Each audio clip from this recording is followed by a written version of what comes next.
When trying to determine the behavior of a series, the presence of some negative terms can be quite a bother.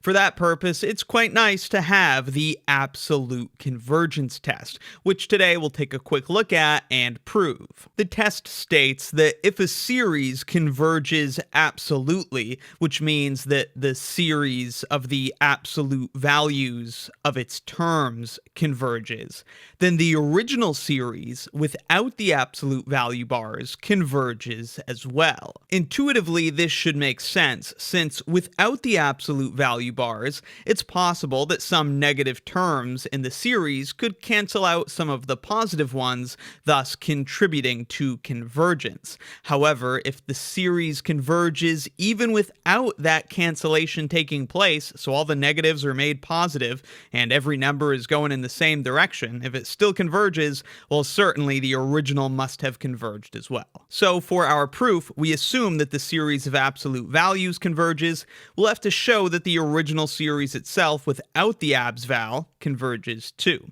So let's let epsilon be greater than 0, and then we'll apply the Cauchy criterion for infinite series. The Cauchy criterion for a convergent series tells us that there exists a natural number, big N, so that the absolute value of any sum of terms after the big nth term will be less than epsilon. Of course, in our case, we don't actually need those exterior absolute value bars because every term from our series already is in absolute value bars.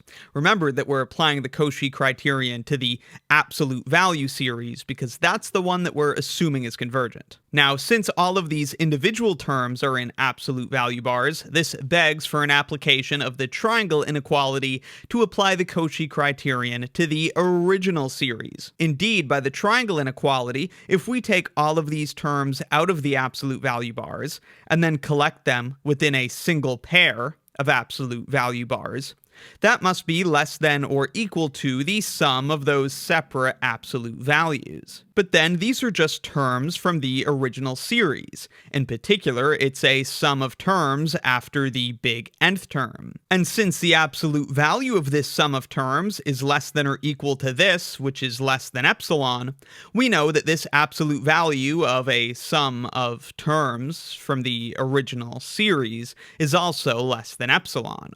So we've shown that for any epsilon greater than 0, there exists a natural number, big N, so that the absolute value of any sum of terms from our original series after the nth term will be less than epsilon. Hence, this series must satisfy the Cauchy criterion as well, hence it converges too. So if we're trying to determine the convergence of a series that contains some negative terms, we may be able to make progress by considering the series with the absolute values of those terms, which is often a little bit simpler since it gets rid of those negatives. For an example, suppose we wanted to determine if this series converges, the series whose terms are sine of n over n squared, where n goes from 1 to infinity. You probably just feel in your gut that this series converges, but the fact that sine goes from positive to negative infinitely many times does make it a little bit tricky.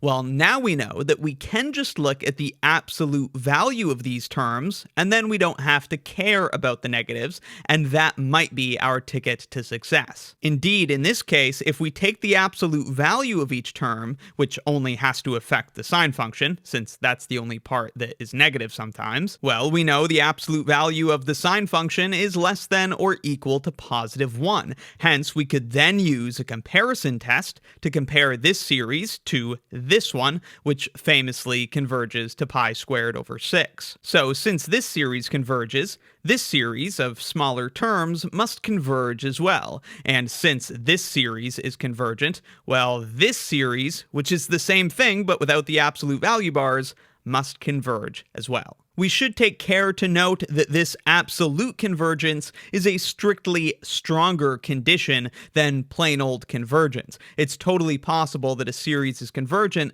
but if we took absolute values of the terms, it wouldn't be. That is to say that the converse of the absolute convergence test is not true. We can, for simple example, consider the alternating harmonic series. This is the sum 1 minus a half plus a third, minus a fourth, and so on, which does converge. If we were to take the absolute value of each term, though, well, of course, we would get the harmonic series, which is known to diverge. So if you take the absolute value of the terms in a series and get something divergent, that certainly doesn't mean that the original series diverges as well. So just because a series converges doesn't mean that the series with its absolute values converges as well. It's only the absolute convergence test which is true, its converse is not true. So that's the absolute convergence test, how to prove it, and a quick example. Let me know in the comments if you had any questions, and be sure to check out my real analysis course and real analysis exercises playlists in the description for more.